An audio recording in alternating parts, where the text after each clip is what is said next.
Welcome to Keeping It Real, the largest podcast made by real estate agents and for real estate agents. My name is DJ Paris. I am your guide and host through the show. And today is our monthly series called Closing Time with Chris Linsell from theclose.com. Now, this is a partnership between Keeping It Real and The Close. And let me tell you about The Close if you are new to our show or haven't ever visited their website before. Theclose.com is the kind of real estate website designed to give agents, teams, and brokerages actionable, strategic insight from industry professionals. They cover real estate marketing, lead generation, technology, and team building strategies from the perspective of working agents and brokers who want to take their business to the next level. Please visit theclose.com, that's THECLOSE.com, and subscribe to their newsletter so that you can get notified each time they publish an article. And with us, as always, is Chris Linsell. He is a staff writer and real estate coach for The Close. Chris is The Close's resident expert on real estate topics ranging from marketing, lead gen, transactional best practices, and everything in between. He's a licensed agent in the state of Michigan, and Chris has been part of hundreds of real estate transactions from modest rural starter homes to massive waterside compounds. When he isn't writing, you'll find Chris fly fishing, and trout season, Chris told me, is just around the corner, so he's very excited. Almost there. And Chris also performs on the stage of his community theater's local productions. And Chris, welcome once again to Keeping It Real. We're so excited to have such a Renaissance man on the show. Thanks, DJ. Glad to be with you. Really glad to be back chatting about all things real estate. Yeah, that's great. We're excited. Chris and I were talking just before we got on, and we were sort of saying, like, okay, what should we cover? What are we hearing out there in the field? Chris does a lot of coaching. He's not only a producer himself, but he is very tied into the industry through his coaching and also through theclose.com. And I was telling Chris that I'm seeing on a lot of the forums that I participate with agents that there's a lot of talk about, okay, there's working with buyers is obviously can be challenging during this time because, of course, we're at a low interest rate environment. So you have more buyers, a bigger pool of buyers to choose from. And now buyers can enter the market and with more purchasing power than they had before, which is an awesome thing if there's adequate inventory. And we're seeing in most areas, at least here in Chicago, Chris is in Michigan, but we're seeing in most markets that I'm aware of that there is a shortage of inventory. So of course, there's just huge competition. And a lot of the top producers I am talking to from all over the country are saying, oh my gosh, it's so hard to work with buyers now because everything just gets outbid pretty much instantly. Our own managing broker just yesterday put a home on the market, and within 15 minutes, he had at least one showing. I think he had a second showing even scheduled within 15 minutes. So that's how insane it is. And I know it's very frustrating for agents who work with buyers. And Chris, would just love to give your thoughts about what should buyer agents be doing right now to help, navigate through these challenging times. Yeah, well, there's a handful of things for sure, but I mean, before we get into that, let's just kind of call a spade here. You touched on it a little bit, but I think it's worth even further emphasizing. There is a national inventory shortage relative to demand that has really become it's really become a wave maker when it comes to how real estate transactions are being conducted in the United States. I'm hearing from folks all over the country, in my own backyard, all the way to the most extreme markets across the United States, that there are simply not enough homes to purchase, and it's creating some unique behavior amongst buyers and sellers, and it's creating some hiccups in the traditional transactional process. So there's a bunch of things that you can do as a real estate buyer's agent to prepare your buyer, but the very first thing that you need to do is just be completely transparent about the current market conditions, because your buyer is going to hear from other places that it's a seller's market, that there's a shortage of inventory. If they're not hearing that from you, you start your relationship as somebody who is uninformed in your buyer's eyes, and you don't want that. You are a position of authority for these folks. So we don't want to be doom and gloom. We don't want to be negative about their outlook and their prospects. It is our job to be a shepherd through this process, and that means keeping a positive attitude, even when you might go home and say, this is never going to work. But to them, that's going to be your first priority here is engage and educate. Let them know these are the market conditions. This is what we're seeing in our local market, and be realistic about this. This is going to give them a feeling like they're on the team. It's going to set expectations well, so they know, if they know they have to be in at a timely manner and pick up the phone when you call, then they're more likely to do that, and they're going to feel like they can be a part of the bigger strategy, which is honestly the first step towards success. Yeah, I was thinking as you were talking, like, and again, it's easy for me to pontificate on it since I'm not actually out there, boots on the ground, doing it like all of our listeners and like you are. But I was thinking if I were working with buyers right now, and just thinking about somebody who just bought, I just closed on a home not too long ago, and I know just how stressful it was from my perspective, and I'm in the industry, and how difficult it was. I would be, if I was working with buyers, I would, as Chris was saying, I'd have before I ever went and saw property, I'd have a State of the Union sort of address saying, guys, hey, just to set the proper, as Chris said, expectation, I want you to know just how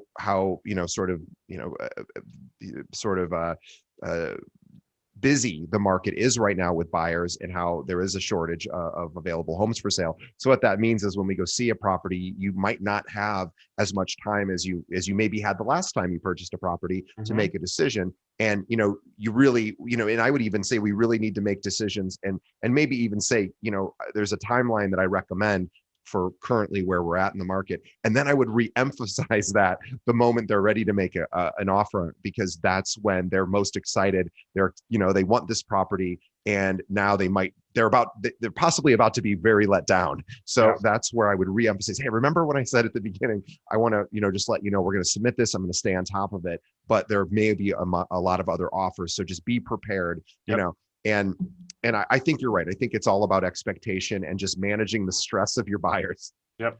Yeah, totally. So, in these scenarios, I often will start by thinking about what are the potential pitfalls, where are the problems between here and the closing table that my buyer is potentially going to face, and I use those pitfalls, those traps, as the points that I need to pre-educate my clients on so that we can have a strategy. And I don't say they can have a strategy, so we can have a strategy, because they have to be collectively bought in to the team strategy. If you're trying to work one strategy and they're trying to work another, you're never going to get to the end of the line as efficiently as you could if you were working as a team. So I kind of look at the timeline between first starting off and at the closing table. The first pitfall that a buyer could face is how aggressive the timing has to be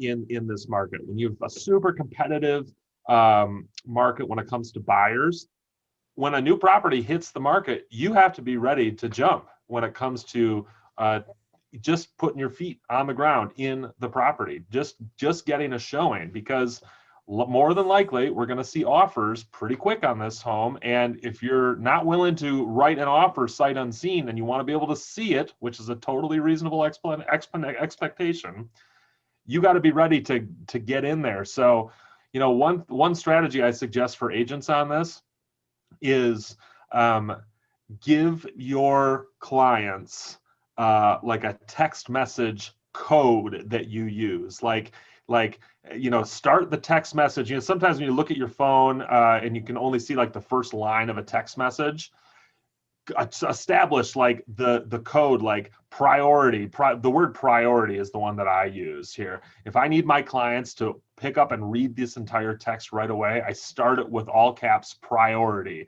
Hey, there's a house that just hit the market. I know it's a Wednesday at 11 a.m., but if you can come see this afternoon after work, this is your best chance at getting an opportunity at it. Otherwise, if they're not read in on that timing, it's likely, like you said, there's going to be some heartbreak because they didn't even get to see what could have been their dream home. That's such a good suggestion. So Chris is suggesting create, and I also think there's kind of a fun element to that as well. Totally. There's something that's kind of just sort of fun about it, and so Chris is saying come up with a code word and say, hey, if you ever see a text from me with the word priority or red alert or what, well, red alert sounds kind of negative, but whatever you want to choose, and you can almost even come up with a fun word with your clients. Say this is a priority, and then I would also explain to them that here's what happens when a home gets listed on the MLS. Say we all know there's a lot of buyers. You've already educated your buyer about the state of buyers out there, and say a lot of them are going to be instantly emailed the moment this goes on the MLS. Most MLSs have this functionality because brokers are putting all their buyer clients on these automated searches, which based on different variables are going to just instantly pump out those emails directly to the client. So you could say it's not only that all the realtors know about this property that's on the market that just went on, but probably lots of buyers as well. Or maybe those buyers have Zillow alerts set up on their own, and they're going to get notified, within that same time frame. So it's so important, like as Chris was saying, to have a priority communication channel between you and your client.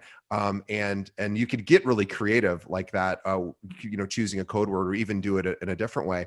But that's really, really important. So it's speed to lead is usually we think about speed to lead with, hey, if a buyer contacts you or a seller contacts you, making sure you reach them back. Of course, you have to do that too. But now speed to lead is about scheduling showings and getting people in to see properties, because if you wait a day or two, it might be too late. Yep. And actually that kind of brings me to my next point, which is don't rely on Zillow. And I'm not trashing Zillow here. I actually think Zillow provides a ton of value if it's used correctly, but don't let your clients, and quite frankly, agents, don't you be reliant on Zillow for updates here, because here's the truth. Zillow they syndicate their listings via your MLS. And there are some MLSs that have a rapid response syndication, which means, Zillow is being updated every 15 minutes or every 30 or every 60 minutes. There are some MLSs whose syndication is closer to 24 hours. And there are plenty of reasons why that syndication process may slow down that seem completely unrelated to market conditions. So if you've got a buyer who said, don't worry about sending me listings, I've got alerts set up on Zillow, you may be literally a day behind the rest of the market. So don't let your clients rely on those sorts of sources. As an MLS member, you can get literally instantaneous alerts via their in-house system. So get plugged into that and don't rely on these third-party systems. You want to get as close to the source as possible here. Yeah, and sometimes the API feeds that Zillow pulls from all of the MLSs are broken or down or inaccurate, and believe me, Zillow does not ever want to publish anything inaccurate, but it happens, and it just it happens due to a failure on any of the different ends. But yeah, it's a really great point. So just make sure your clients know that you have to have some sort of priority communication structure, so that it's different than hey, every day you're going to get an email from the MLS with the new listings, and that's our daily email. But if you get a text message from me with a red alert or whatever on it, please see, prioritize that. So I think that's a great. And also agents, you should be thinking about, how do I notify my clients in real time? Am I only sending a text message? Am I also coupling that with an email, maybe even a voicemail? What am I doing? Because it's really your job to make sure the client knows, and you should ask the client, hey, what's the fastest way I can reach you? Is it a text message? Is it a phone call? So you want to make sure, because right now speed is just so important. Yeah. So, okay. So that actually leads to my next point. Like I think through those pitfalls. The second pitfall for me is speed to offer or speed to paperwork. It depends on how exactly you want to think about this. But right now, just by virtue of competition, as markets heat up, as it becomes a deeper seller's market and more competition amongst buyers, that means that offers become more competitive. And by extension there, more competitive offers happen more quickly and tend to be more aggressive. Now, there's lots of reasons or lots of ways you can be aggressive with an offer. But in today's market, in April 2021, you may have literally hours or even minutes if you want to be the first one in with an offer on a high value property. 3 years ago, if you were looking at April 2018, you could have days or even a week and still be the first person in with an offer. That's just not the case right now. So buyer's agents should be preparing their clients to say, when you find something that you like, it's time to write on it. The time that you got to sleep on your decision, you can still have that time, but you need to have that time as a function of, say, your inspection contingency window, Right. rather than the time prior to making your first offer, because those who cannot pull the trigger on their first offer often are not going to be the ones that are going to get the property under contract in the first place. I just did an interview with a realtor who said one of her secrets, and she said it's so funny to even call this a secret because she's like, it's not a secret, but I am shocked at how many agents don't do this.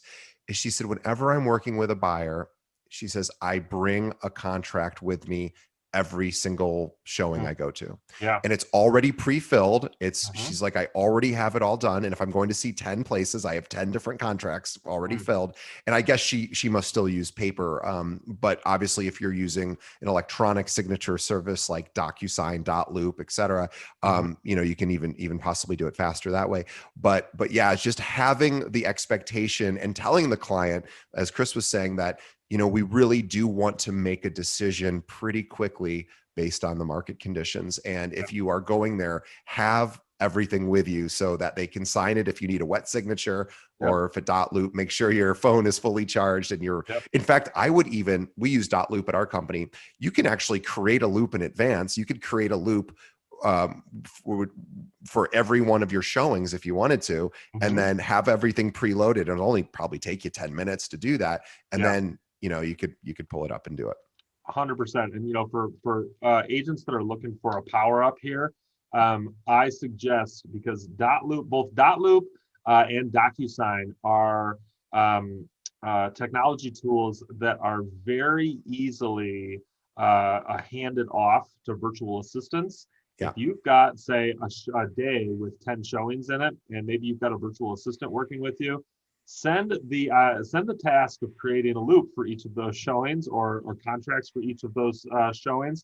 Send that over to your virtual assistant. This is the sort of work that they are literally trained to do quickly and efficiently. What might take you 90 minutes to do a whole swath of things and get them all organized and collated in the right place is going to take your virtual assistant 15 minutes to do. Yeah. And then you can spend your time focusing on your clients rather than on the paperwork. But that actually is the other part of this for me too, is I make a specific point when I've got a situation where buyers need to be thoughtful about being aggressive. The first thing that I say to them when I see them the day of the showing is, today could be the day we're writing an offer. Are you guys excited? I love that. Put it in their mind. I don't say, well, today's going to be a great day to learn about what's important to you in your home buying process. That day is gone. That day was yesterday. You were supposed to have that day in your living room when I sent you that checklist that you're supposed to fill out with the things that are important. Today is the day we write an offer. And I put that right in their minds. The first thing that I say to them, and I try to remind them on a regular basis, guys, we could be one door away from finding your dream house and writing the offer. And, believe it or not, that's sort of like, pseudo psychology, subconscious approach that works. That gets people pumped up about the process. And often the cold feet that hold people back from making that aggressive move, those feet can be warmed up with just a little bit of psychological encouragement. Yeah, if you want to learn more about that phenomenon, I believe it's called priming. So if you Google psychological priming, where that's Mhm. exactly what Chris is talking about. We're priming the pump, so to speak, Yeah. letting the buyer know, oh, that's right, today might be the day I put an offer in. It's again, it's an exciting thing for most people, and it gets them in the right mindset that they could actually make a decision to put an offer in today. And Chris is basically saying that is possible, and kind of expected as well, but he's not exclusively saying expected. Yeah. He's just suggesting that. And I'll just throw in this real quick tip, only because we wouldn't probably think to say this, and I'm sure every one of our listeners does not need this tip, but just in case, never ever ever, if you're dealing with somebody who's financing a property, never ever ever go out without that letter, Oh the yeah. pre-approval letter. It just this is not the time in the market to just say, well, we'll get the pre-approval letter after we find the property. Get Hmm. that done well before Yeah. ever take somebody out, because the time is that you're going to just lose the deal. 100%. Right now, especially financing, there are so many markets where mortgaged offers are are in such a disadvantage because cash is king right now. And so if you are working with a buyer who is borrowing money, which, to be totally clear, this is not a dirty word. Mortgage is not a dirty word here. The vast majority of, I mean, the overwhelming majority of home purchasers are utilizing like a mortgage instrument to make their purchase. There's absolutely nothing wrong with that. But if you are working with somebody who is borrowing money, you are doing your clients a disservice by not making sure that they are 110% prepared to pull the trigger on an offer, because there's just no way. I mean, I know listing agents right now who would give the offer to their clients because they are obligated to do so, Right. but would do it with this message: this person isn't pre-approved. This isn't a serious offer. I have to give this to you legally, but you should not consider this. Yeah. So offers are actually kind of the next pitfall that buyers need to think about. Now, everyone gets nervous about offers right now because we're hearing these crazy stories, right, about properties, selling for 50, 60, $70,000 over asking price. Or if you're in major metro markets with really high price points, I mean, there are stories right now of in New York and Los Angeles and Phoenix and Miami of properties going for seven figures over asking price, and that nobody can buy things with mortgages. You have to use cash and all these crazy things. So this is something we talk about with our buyers right now, is that the prices that we're seeing are very aggressive. And this all comes from this idea of market velocity. Now, if you don't know what market velocity is, this is pretty easy. It's just the speed of the market. That's how fast properties are changing their price. And so, as an example, the prices in April 2021, they're higher than they were in April 2020. We have market velocity, and we are seeing the growth of those prices speed up a little bit. So velocity is gaining. As we're getting higher velocity, it's harder for other elements of our transaction to keep up. And this is why this is a potential pitfall. I'm talking about appraisals. I'm talking about just straight up being pre-approved for enough to cover the purchase price of the home that you're interested in. There is this trail of people behind your offer that all have to kind of line up.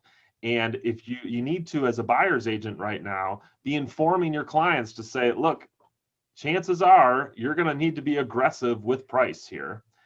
There are going to be places where we're going to have to jump through some hoops, but if we can get aggressive, if you can spend what you're comfortable with and be aggressive, we still have a good shot at getting this property.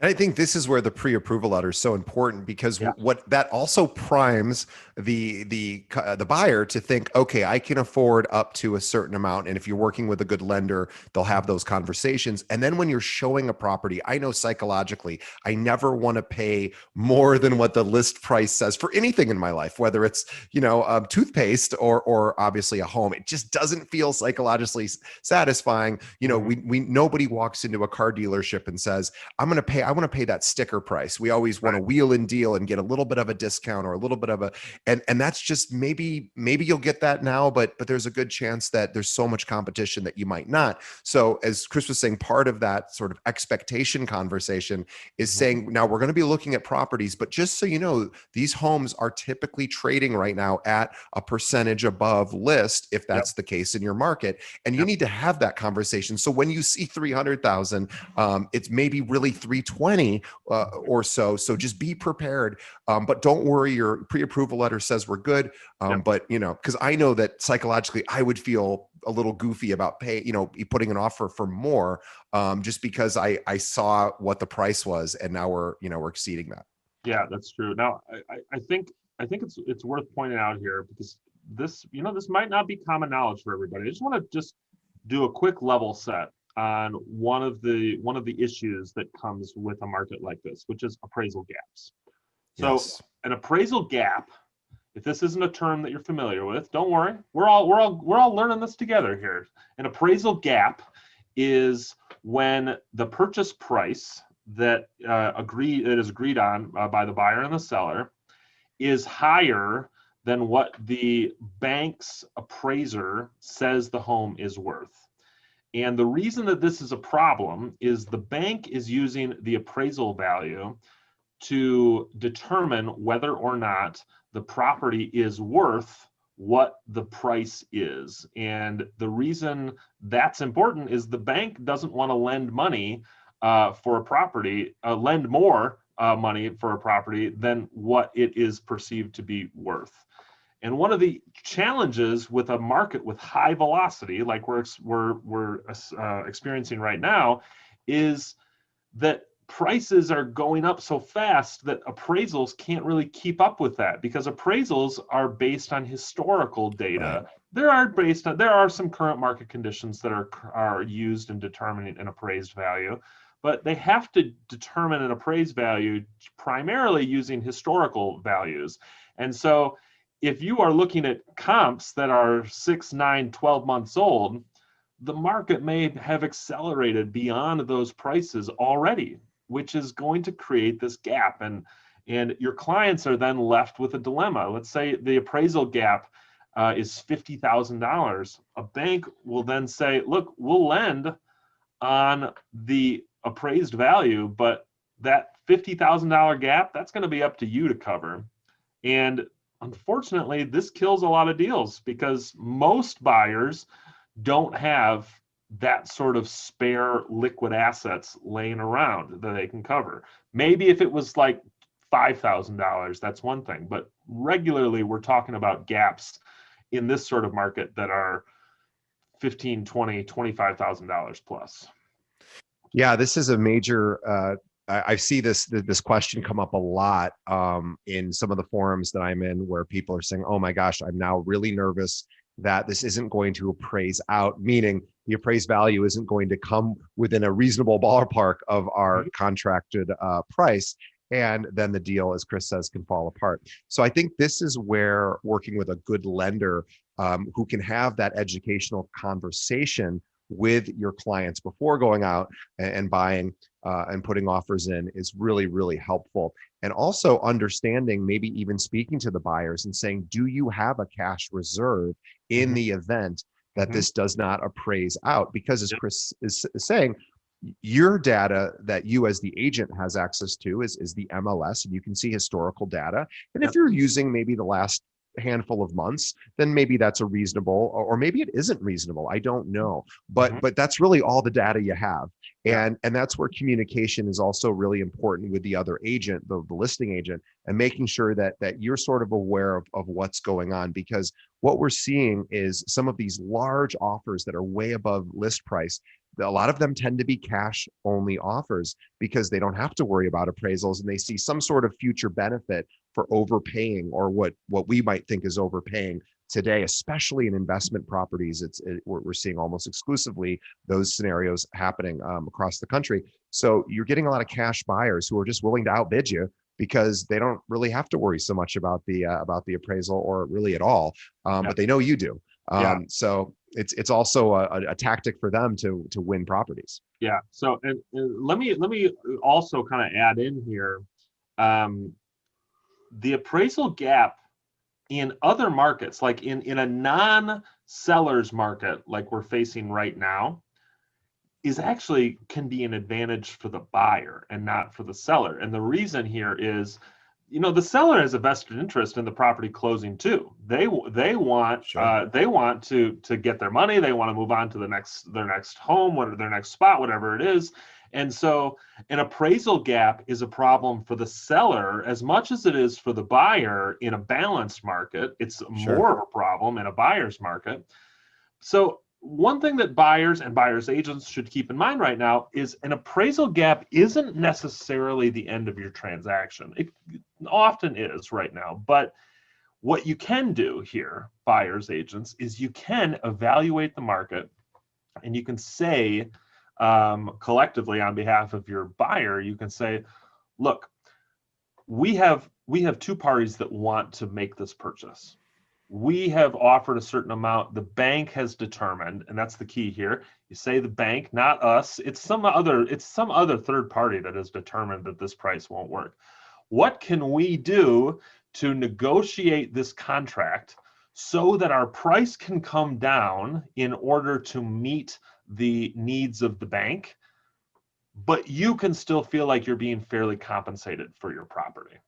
And I'm actually working on some content, at least in the development stages for the close right now, about how you can negotiate contracts beyond just the price. And this is a great place where you can do that, because if you know that the price can't come above a certain level, there are other things that you can do to negotiate. Like, for instance, let's say you're a buyer and you got that appraisal gap, and you say, well, I can't go any higher than this, but what if we closed on May 1st and you could have 6 weeks of free occupancy in the home after we close? The typical, if you're in a major metro market, 6 weeks of occupancy could be, on the depending on the property, this could be thousands of dollars worth of rent if you were elsewhere. This is if you are a buyer who has some flexibility in their timeline moving forward. Like, let's say you've got a lease that is, you may still have some time on the lease anyway. You can say, yeah, that's fine. Let's offer them some extended occupancy. Let's offer a really advantageous inspections window. Actually, I guess if you're doing the appraisal, you've already been through the inspections, but let's offer some other things as a part of this negotiation, like non-refundable earnest money deposits, or some sort of bargaining for like new appliances, or in their next home, or something like that. Like, there are handfuls of ways that you can kind of juice forward your negotiating position, and that appraisal gap could be the start of that conversation. So even though it's frustrating and is often a real kind of nail in the coffin when it comes to the buyer's position, it doesn't have to be. It can be something you negotiate through. Yeah, boy, you just said so many great things there, and I think and I'm very excited to see that article eventually when that's completed, about some creative ways to negotiate other than price, because there are ways to do that. Chris just gave a couple that I would have never thought of. Like, I'm going to upgrade your appliances in your new place. I mean, that is a really creative idea, Yeah. and especially if they're moving, they're likely buying another place. You could say, what, I can come take a look at your new place. We can take a look to see what it would cost to upgrade your appliances. appliances, and we can do that for you. And by the way, you can stay in the old place for a bit longer. And also remembering, usually you don't end up paying your first mortgage payment for 4 weeks anyway. Right. So, yes, we'd all love to live somewhere for a month, essentially rent free, but might as well give that to the seller if that becomes a negotiation. And in Yeah. fact, for them, it might help them in giving them more flexibility to move. So those are just a couple of ideas. There's lots of other ways you can do that too. And I guess the key is to be very, very flexible and creative. And that's, as an agent, that's what you need to be able to do to bring to your buyers to sort of, give you any sort of advantage you can, because the moment one of those cash offers comes in, that's going to be tough to beat. That's just a tough thing to be. And the other thing too is, I'm curious, Chris, and this is a non-financial negotiation.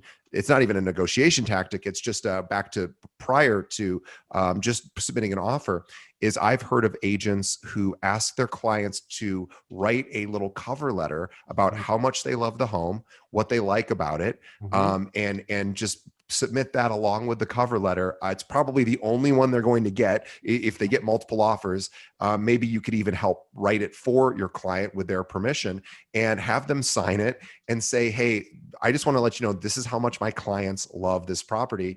Submit it with the offer, as long as it's authentic and genuine and heartfelt. A lot of times that, we make decisions sometimes based on emotions over logic. And they might even take an offer that they feel the home's going to go to someone who really appreciates it more than somebody they don't know. Yeah.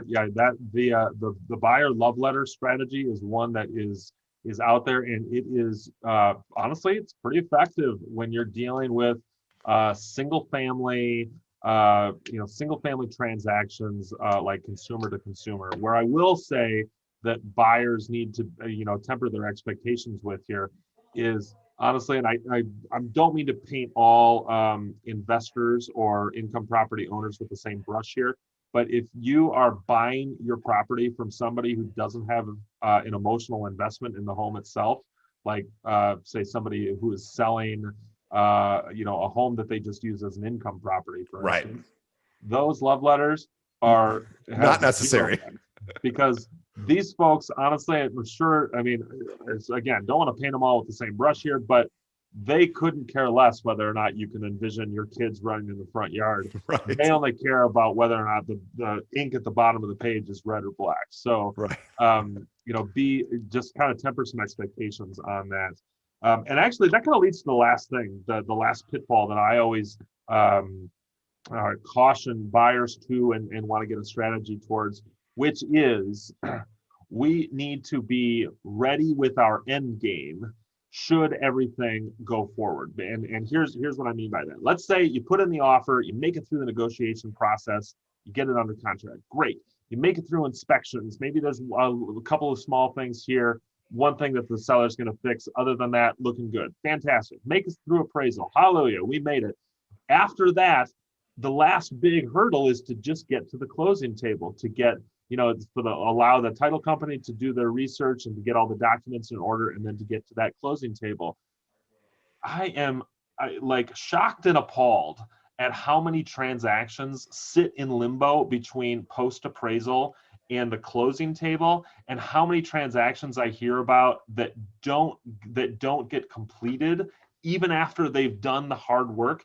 And it is by virtue of clients just being honestly just being difficult to deal with.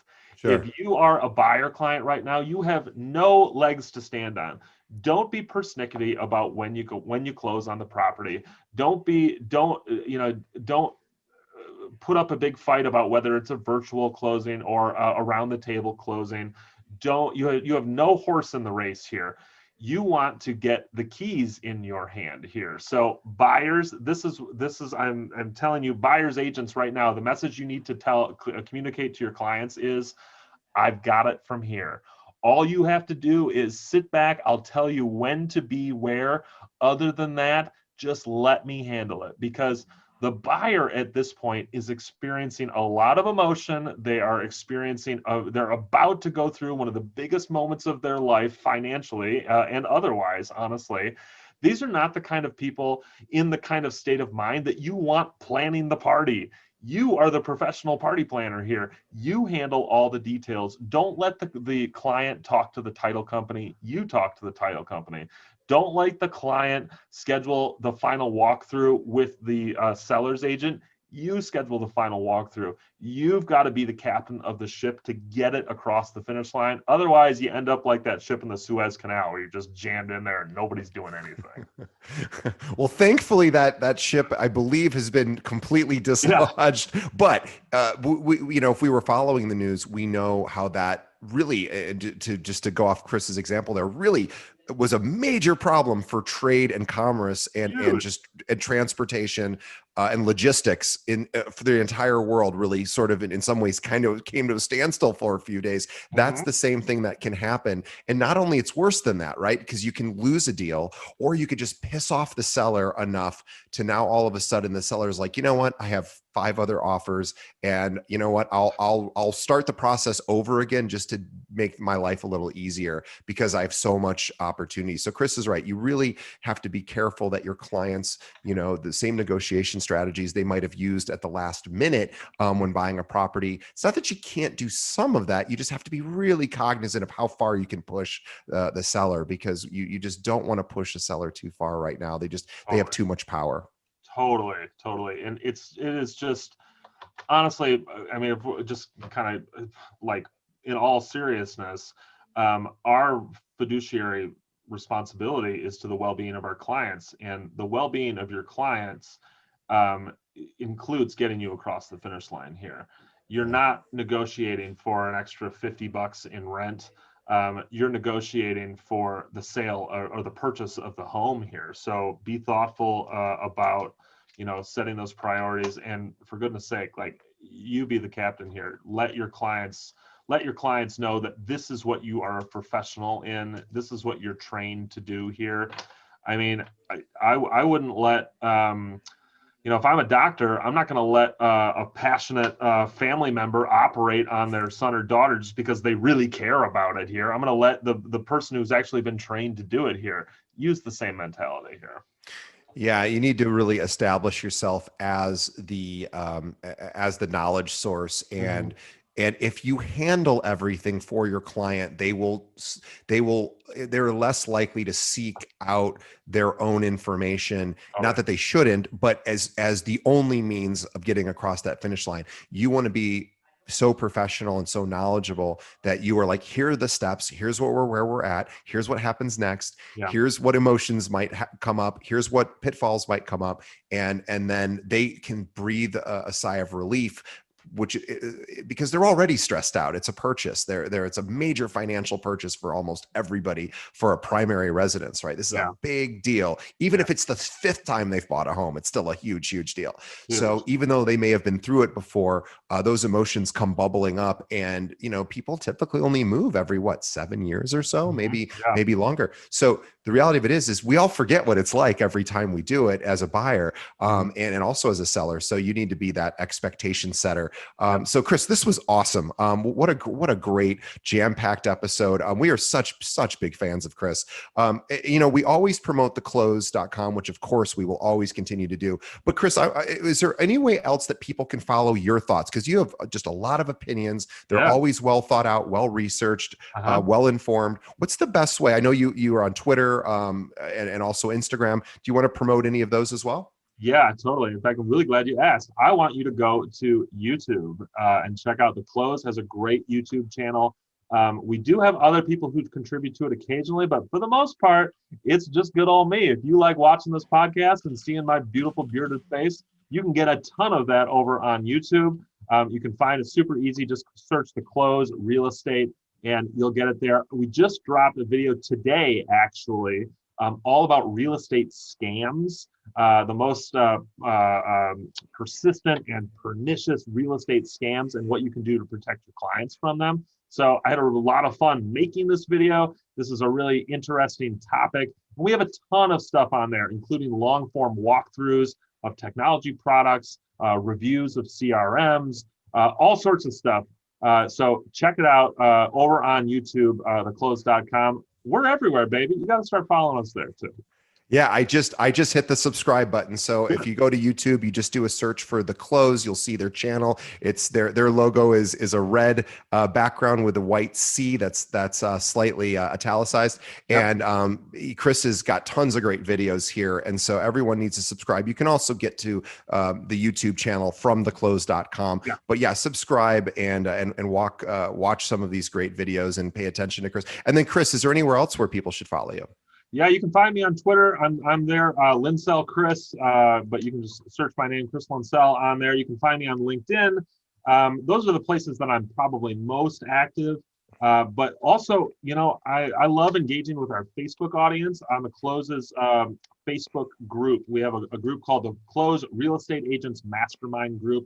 It's free to join. We've got thousands of people in there now. Conversations are really lively. They're ranging from all different topics, including like operational, get it done today sort of things, all the way up to like kind of bigger conversations about the real estate industry in general. So if you're looking for an outlet on Facebook, I love being active in there too.